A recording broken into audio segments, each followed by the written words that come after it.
Thank you. And again, welcome. I know there may be people new on the call who haven't met me before or know what it is I bring to you, what it is I invite you into.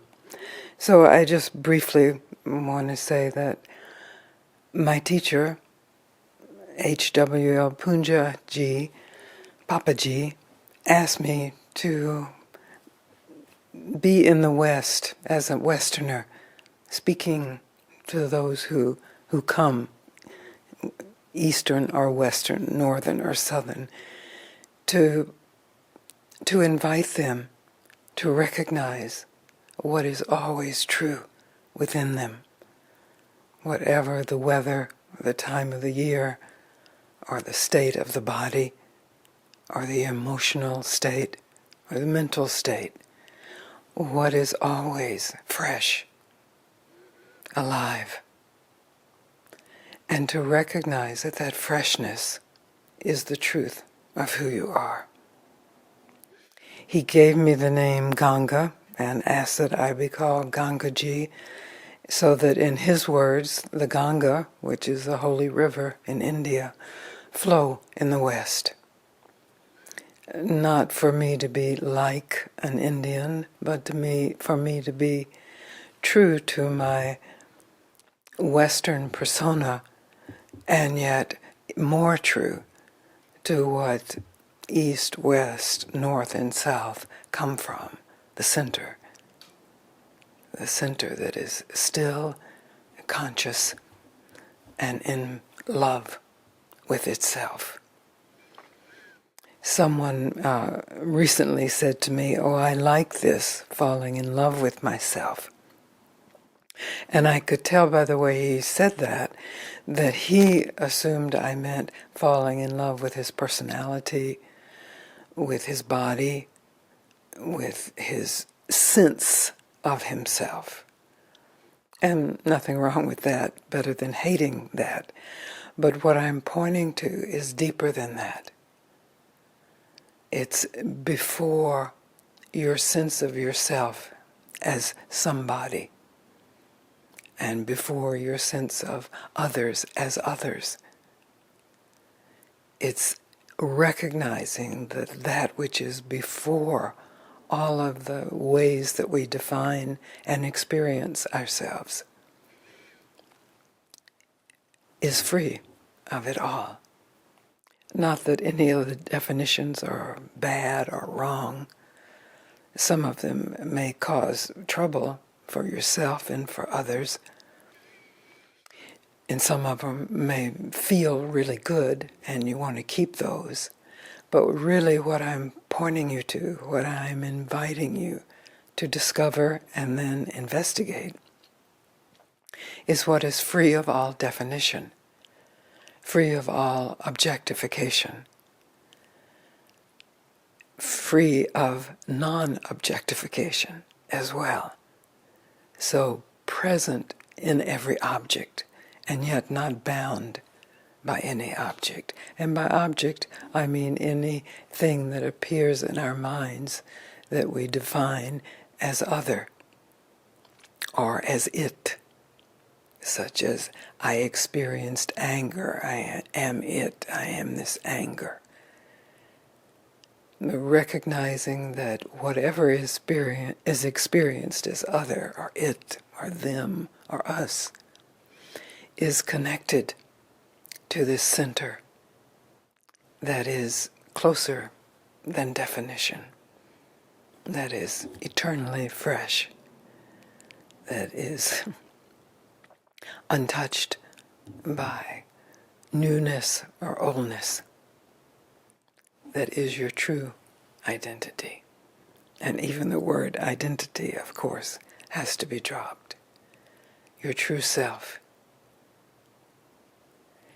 He, Papaji, assured me that only those people who were ready would be drawn to hear this.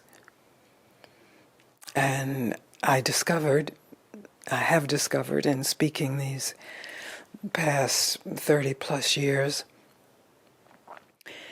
that who is drawn to this has nothing to do with prior spiritual practice or spiritual knowledge, that it's actually a mystery. Who is drawn to be free? Who is drawn to wake up? Who is drawn to realize the truth of themselves? He assured me that only you, would be attracted to this. And so I welcome you, not as a welcome, so therefore you have to pass certain tests. I welcome you as having passed the test. I don't know what they were in particular. Maybe you do and maybe you don't. But somehow we are meeting, and I am confirming in you that you are ready for the deepest discovery of this lifetime. And you have the capacity to be true to that discovery. And the celebration that we have in that discovery is actually a reflection of your own innate happiness. So may all people, may all being experience this happiness.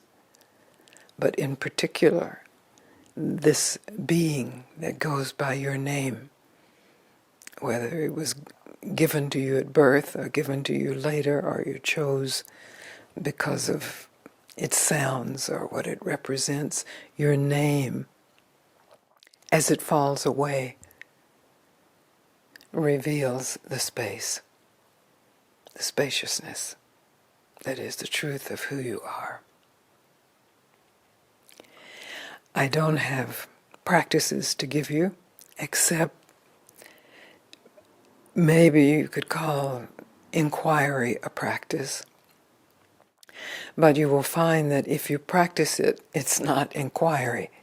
So I don't call it a practice. I know that in the spiritual world, it's often called the practice of inquiry.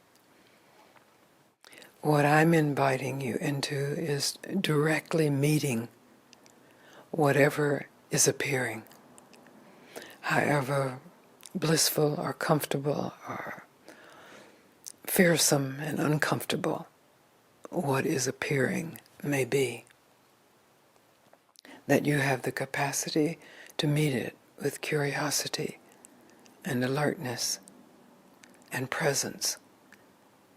And in that meeting, there is a discovery. It's a discovery that no one has been able to define, although many great works of literature and poetry and art of all kind, music, have touched on this. And perhaps you have realized this in moments of bliss or certainty, self-recognition, but no one has been able to capture it. No one has been able to capture you, because you are it, and you are free, and you have the capacity to discover that fully and deeply in this experience as a human being, which is not free. The experience as a human being, there may be relative freedom, may there be relative freedom, but there's not eternal freedom, because we are subject to death as beings.